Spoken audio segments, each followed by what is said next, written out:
If you elect a conman, it is the conman that gets sworn in. Then you realize you elect a conman. Next time, you will not elect a conman. Just like this time, we elected a thug, a tyrant. Ruto is a thug. Ruto is a tyrant, yes, because we are a demagogue and a deputy demagogue in 2022. So the demagogue was saying, I'm going to destroy the Constitution. I'm going to remove the term limits. I'm going to bring back detention without trial. I'm going to make sure that bodies on River Yala, there are going to be more bodies, all the rivers now. River Nyando, River Sondu, Athi River, whatever. All the rivers were going to pile up with bodies. And we said, no, this is now an existential threat. He's now with Raila Odinga, we have to stop them. So we used the deputy demagogue to stop the chief demagogue, Uhuru Kenyatta. That's what we did. We used Ruto, knowing very well that we were now making sure that Kenyans understood, number one, that a president can be stopped, that you can actually defeat a sitting president. To me, that was the most important strategic value, that we needed to prove that Uhuru Kenyatta, no matter how strong he was, no matter how brutal, no matter how rich, we could stop him with Raila Odinga. A lot of people thought it was impossible, but I wanted this to happen so that Kenyans could know power is in their hands. So next time when faced with a chicken thief who is now becoming a tyrant and a plunderer, we can stop a chicken thief who is Ruto. If we could stop Uhuru Kenyatta and Raila Odinga, who is Ruto? Even if Ruto is joined by Raila Odinga and the stupid lazy man called Mudavadi and the watermelon and the rest of them, we can take them and bury them in one heap, which is what we are going to do. All right? So, form cells, concentric circles, 15, then 15, then 15, of fully committed men and women of integrity. Fully committed. Bound only by the values of valor, values of integrity, values of freedom, values of honesty, values of transformative vision. Once you have that, then we will call a day when we can march on to State House and we can take it. I can assure you, Ruto will take the first flight to Sudan so that he can go and die with the janjaweed that he supports. All right? But if he remains in the country, he's going to committee. And all these big houses that he's constructing for mistresses all over the country will be taken over and we'll turn them into hospitals and huge, research facilities. He's built very nice places that we can turn into huge medical research, ICT, artificial intelligence, hubs for the country, for the benefit of everyone.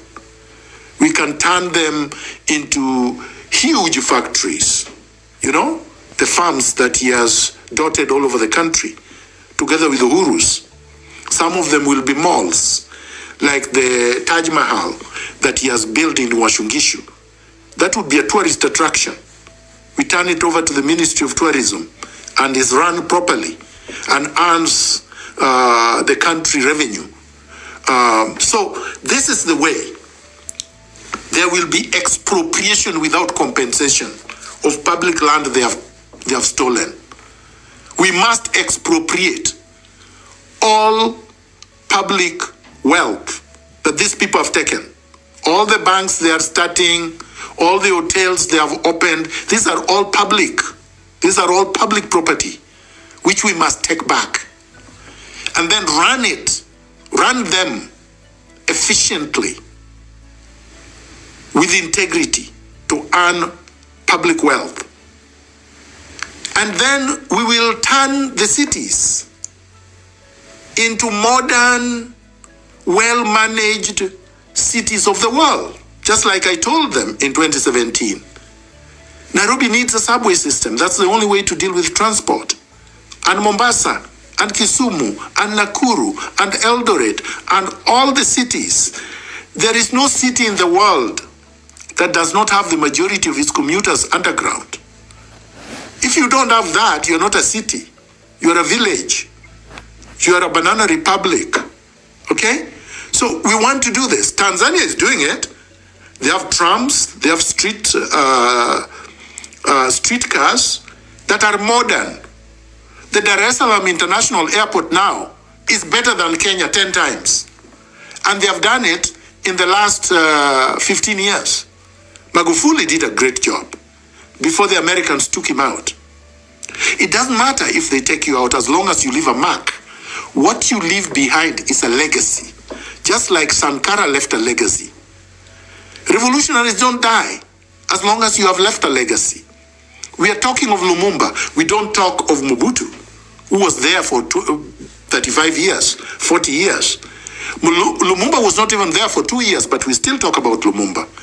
We talk about Sankara, who was there for only 4 years. We talk about Nkrumah, who did not finish 5 years. The point is, legacy more important than all this ostentatious opulence, courtesy of our taxes. And once we have these cells, then we have the engine of change. If you turn this into a movement, the cells coming together into a movement, a national reconstruction movement, call it what you want, a national revolutionary movement, a national reconstruction movement, whatever you want to call it, then we can turn Kenya around. It would not matter what age group, it would not matter what gender, it would not matter the level of education. The values are what should and must unite us in turning things around. And that is what I wanted to say today about the meaning of Raila Odinga's defeat, the meaning of Raila Odinga's complete humiliation in Addis Ababa, that it is good for the revolutionaries. It is a terrible failure for the oligarchs, the bandits, the criminals, and should now re-energize us in the final push for the total liberation of Kenya. So the question is asked, who is the best person to replace Ruto? The movement will decide. Once we have the movement based on values, the best person will emerge out of the movement. It is retrogressive and reactionary for someone to start from the position of, I must be a leader, or it must be this. No.